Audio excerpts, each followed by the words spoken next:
RMN Drama presents Kini ang akong suliran.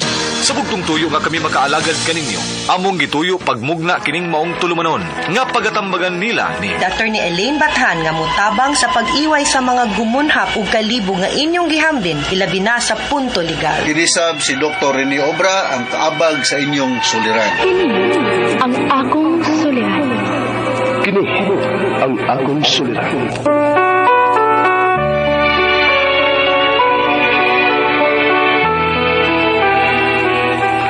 Sa atong pagkaymugso ng kalibutan, gikalawaan at ang daan sa atong suliran. Ang suliran mo'y kabahin sa itong inadlang panginabuhian. Aba na doon ay suliran nga dili mo mapasan nga ikaw ra. Nagkinahanglan kag katabang aron sa pagsulbad ni ini. Nagkinahanglan kag kahayag na mo'y mulamdag sa imong unahuna. Ug tungod ni ini, natawag kini nga atong tulumanon nga naguluhan. Kini ang akong suliran. Kini ang akong suliran. Mga minugbong duwa nga matapos lang sa usa ka hugna. Mga kinutlog gikan sa mga suwat sa mga minahal namong tigpaminaw. Busa kung aduna kamoy suliran nga naggumon karon sa inyong galamhan, suwata ka na og ipadala ning atong tulumanon. Kini ang akong suliran. Aron kabuhatan ka na og duwa sa kahanginan og pagatambagan sa mga bulawanang hunahuna. Kini ang akong suliran. Kini ang akong suliran. Sinumat ni Teresa Tirul Soria, ubos sa direksyon ni Ingrid Miss Iver Tudaso. Dalit kaninyo sa RMN Drama.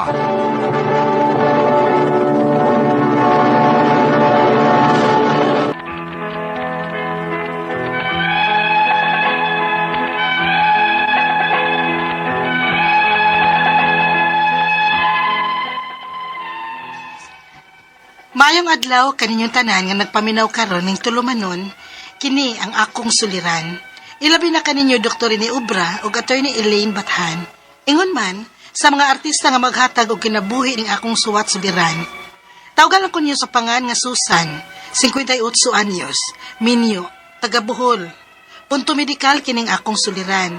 Kabahin kini sa akong anak nga si Kay, 30 years old. Usa ka single mom og 8 years old na ang iyang anak.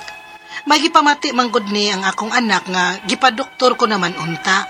Apan, wa man mamaayo. Aron niya sabtan, ingon ini ang mga panghitabo.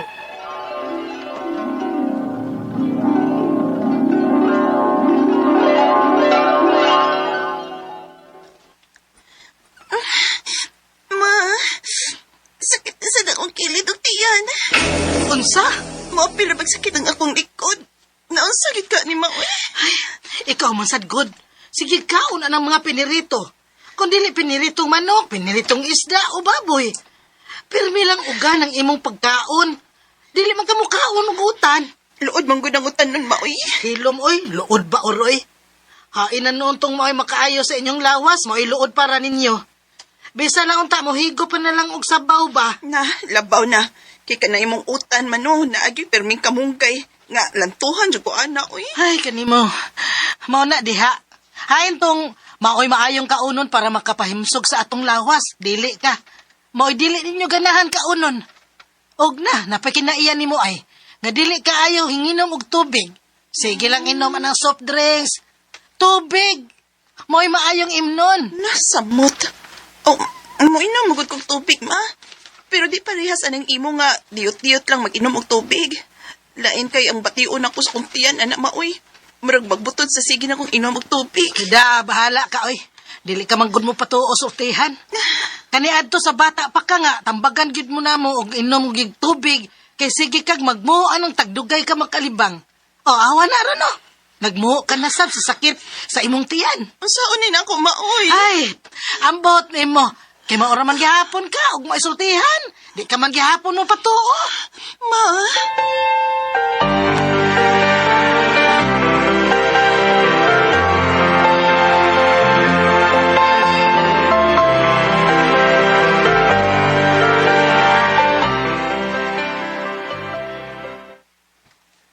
Nadungog na akong naglalis mo sa imong anak. Ay, ambot anang anak nimo Efren, oy. Di gyud mo patuo og sultihan, oy. Unta, nga angay mag-amping sa iyang lawas kay may anak na. Wala ba'y bana? Way trabaho. Anak ra niya ang iyang giatiman. Niya magpabaya pagyud siya sa iyang lawas. Kay nga ano di eh. Ada, kana kung kanunay niyang mood-on nga magsakit kuno ang iyang tiyan. Ug moapil og kasakit ang iyang likod. Uy, hala. Murag taod-taod naman ang iyang gimo. Ipacheck up na lang ka nagdoktor. Ha?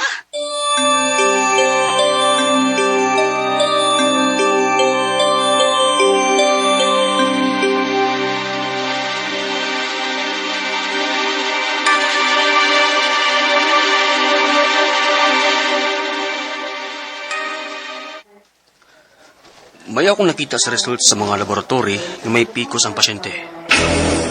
Pekos, Dok? Ug may bato-bato na sab sa iyang kidney. Alam ma. Ginoo ko.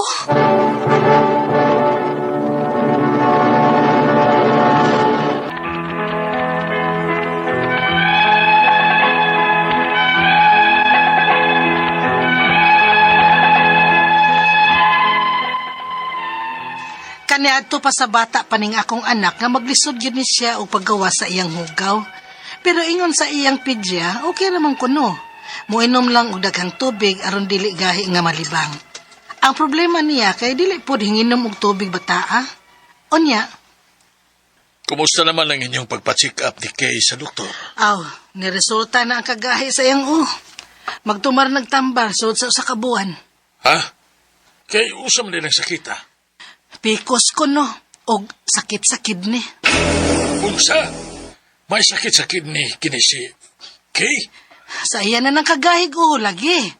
Imbes ka tubig unta ang imnon, humagkaon, soft drinks man. Hay! Ang resulta, sakit na. Sakit sa kidney. May bato na sa kidney. Ginoo ko ni mo, Kay. Di mo ko tingon anak ka grabe pa. Ha? Hadlok po ni si mama. Uy, Ay, maubitay po ang sa doktor ni Muday. lagi. Pero di pa kay grabe. Mauman ka ding dili ra operahan. Tambal lang kay posible pang mahili sa tambal. Maayaw lang unta. Kay kinahanglan magpakalig-on ka para sa imong anak. Kay wala ba kay bana? Ma,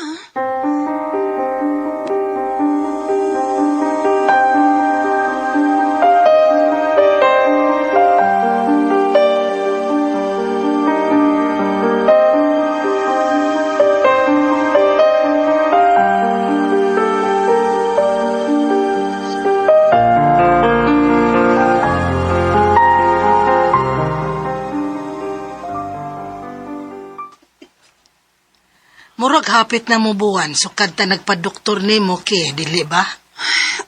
ma. Nya, kumusta naman imong pamati, day? Mura ko may kaayuhan, ma. Uy, maura man kihapon.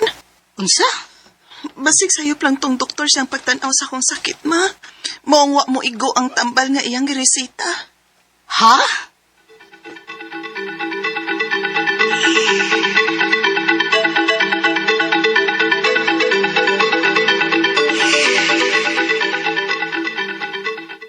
Tuwain ninyo og second opinion. Unsa, Dok? Ipahiling sa laing doktor kay basin og wa kaigo ng doktorahan na sa sakit ni Kay. Pahiling mo laing doktor.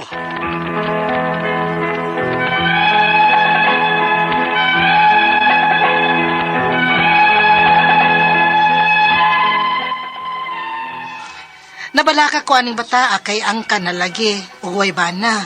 Wapawag trabaho. Ako rin nagtrabaho ug bantay lang sad sa iyang anak. Ug may gimu pang sakit. Ang ako mga pangutana mao kining musunod. Unang pangutana. Kaniadto pa sa bata pa kining akong anak nga maglisod gyud siya paggawas sa iyang hugaw. Sakitan na lang gud siya og inutong. Mao ba kini ang hinungdan nga may PCOS siya? Ikaduhang pangutana. Kung dili man na maoy hinungdan, unsa man di ay nga may PCOS man siya? Karon lang ka ni sakita human siya makaanak? Delikado na ba siyang manganak ug usab? Ikatulong pangutana, may bato sad siya sa kidney. Unsa man sa hinungdan ini? Tungod ba ni nga magsigil lang siya og kaon sa mga oil foods sama ang mga pinirito ug ang pagsigil niya og inom og soft drinks? Ikaw pa ito katapos ang pangutana. May mga tambal naman siyang gitumarsod sa usa ka buwan. Apan, wa man gihapon siya mamaayo. Maayo ka ha nga magpa-second opinion mi o mupahiling mi og laing doktor? Palihog, tabangi og tambagi ko. Kini ang akong suliran, Susan. Mayong adlaw mga suking tigpaminaw din sa atong programa kini ang akong suliran. Once again, ani na sa bako si Dr. Rene Obra makig-uban kaninyo karong adlaw. Ako motambag sa inyong mga medical problem. Kay medical doctor man ako, psychological, emotional, behavioral, kay usa man ako ka psychiatrist o mga drug-related nga mga problema kay usa man ako ka drug addiction specialist. Klase-klaseng pamaagi sa pagpadala sa mga sulat-suliran ri kanamo. Pwede ka padala sa mong email suliran_612@yahoo.com or sa atong Facebook account kini ang akong suliran official writers page. Udri ba sa mong buhatan sa 3rd floor Jose R. Martinez Building, Osmeña Boulevard, ding Dakbayan sa Sugbo. Ang atong makutlo nga pagtulunan karong adlaw, akong baliko ni according to Father Aloy, no? In contentment, we discover the quiet joy of trusting God's provision. Kontento ra gud ta. Na may plano ang Ginoo nganong mao ni dagan sa panghitabo sa atong palibot, no? Okay, so ang atong magtatampo karong adlaw si Susan, 48 years old, sumasabati gali sa drama, taga Bohol. Single mom ni si Susan, unya dako na niyang anak, sa niyang anak 8 years old na, no? Kuan ni siya kaning maabat yun sa tuy giingon ganina na ay kidney stone, taga Bohol, no? Musta man day mga taga Bohol. Sa may musta si Dr. Butch alis na, Panti alis na, mga Abilia family dia sa Santo Rosario, Inabanga, Bohol, nakapamista ba ako na sa inyo long time ago. Musta naman si Engineer Henrito Abilia. Ma'am Mabel 5 Saniel sa Tagbilaran City. Merry Christmas ninyo da, ma'am. O mga all over Bohol, no? Daghan di na ko maka-remember mga pangalan. Si ko anday, si Porfirio Lim sa Bohol, Nabanga, no? O si Galulo, di da sa Cagayan de Oro City, namdom na bubugo. Okay, so naot nga okay rin kinabuhi na to, So unang pangutana ni Susan, no? Ako laguning panikamutan sa, no? Matubag na ko ni imong pangutana. Kaniadto pa sa bata paning akong anak, naglisod gyud siya og paggawa sa iyang hugaw. Sakitan na lang gyud siya og inutong. Mao ba ni ang hinungdan nga nagka-PCOS siya? PCOS, no? Polycystic Ovarian Syndrome. Ang actually kining PCOS, Ma'am Susan, ang hinungdan ani, wag klaro, anon ang hinungdan ani. Pero gituhuan nga tungod ni siya sa abnormal hormonal level sa usa ka babae. So mag-start ni siya usually mga 11, 12 pero kini mo 8 sayo pa sa no. So naa ni siya inunta kwan hormonal problem ni siya sa mga babae. So naay gamay nga cyst sa ovaries, irregular nya usay ang iyang naong magkadaghang bugas-bugas, kaya na pinag-ultrasound na ay mga cyst sa ovary, no? This can cause stress, or mood problem to anybody nga naa ni. Gituhuan ako nga abnormal hormonal level ang inungdan nganong nagka-PCOS ning imong bata kung na-diagnose confirm ba gyud nga PCOS, no? Sunod nga concern, kung dili man maoy hinungdan, unsa man di ay hinungdan nga may PCOS man siya. Karon lang kaha ning sakita human siya makaanak, delikado ba siyang manganak og usab?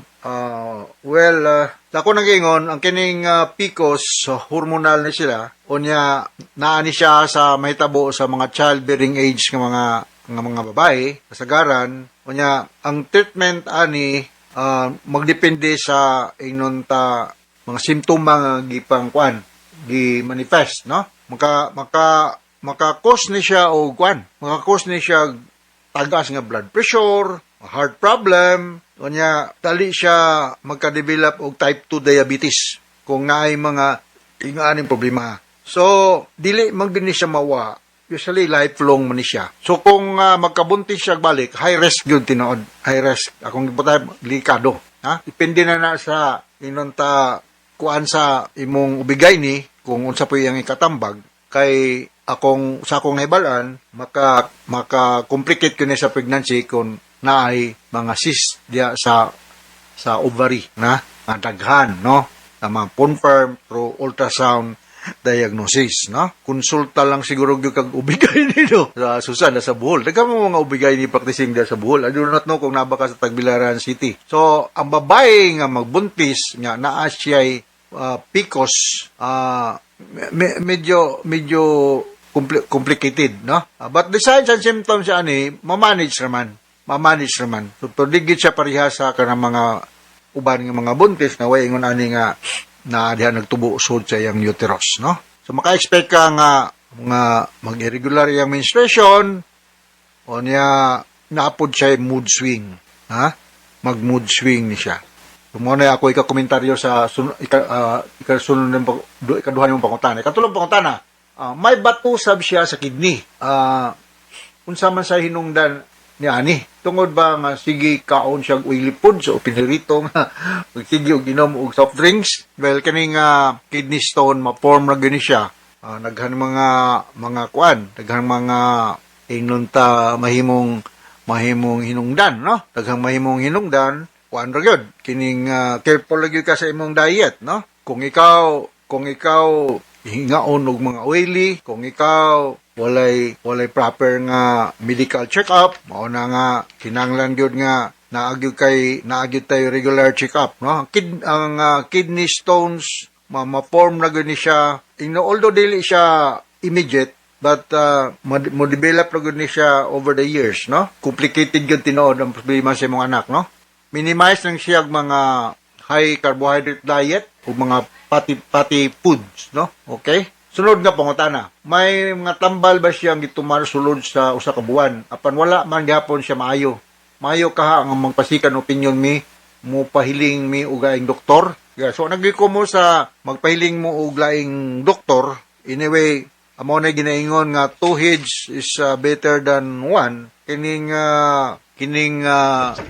doktor manggod. Kami mga doktor, ang among management magdepende manggod pod sa ingnon ta resulta sa laboratory, no? So, mangayo lang taglaing opinion sa laing nga doktor. So, gitawag man ninamo sa mong pagtuon ning kidney stones o calculi or sa paning laing mahinungdom ka nephrolithiasis, no? Makakos niya lower back pain, stomach discomfort, nya kung na kay kidney stone, mo develop kag nausea, vomiting, uban na ni mahilantan, magkurog, nya naay dugo sa imong ihi. So, mao na akong kaistorya, no? So may mga kanang pagkaon nga likayan, maglikay lang kag mga processed foods, ha? Or mga dilata kay dili maayo siya. Unsa may mga taliban doon sa katao na ay problema sa kidney, ha? Mangatol yang panit. Ya ang iyang ihi murag baho nga prutas, ha? Ya muburot, musulin ang iyang mga extremities, dali mag-cramps. Ang iyang mata murag kanang white tug bitaw, murag puppy eyes, magsigilag frequent scanty urination. Oh, so mo na yung mga timailan. So you take plenty of water para nga ma-diluted ang kuan nya. You may take any available pain reliever para nga mahupay ang mga kasakitya. You look for another urologist tingali para makurihan or ma-compare nimo ang ilang medical nga mga suggestions. Okay? So, actually, dilig ko kampante kayo na mo komentaryo ano yung problema kay medyo lamlaw ba yan yung kidney stones and PCOS, pero kamot lang ko. Hinaot kasabot ka sa akong dispika nimo. So, once again, ako si Dr. Rene Obra. Thank you very much sa Pamulubaser, sa Radio Mindanao Network Production Center, Radio mo nationwide Tataka Raman. Daghang salamat o maayong adlaw.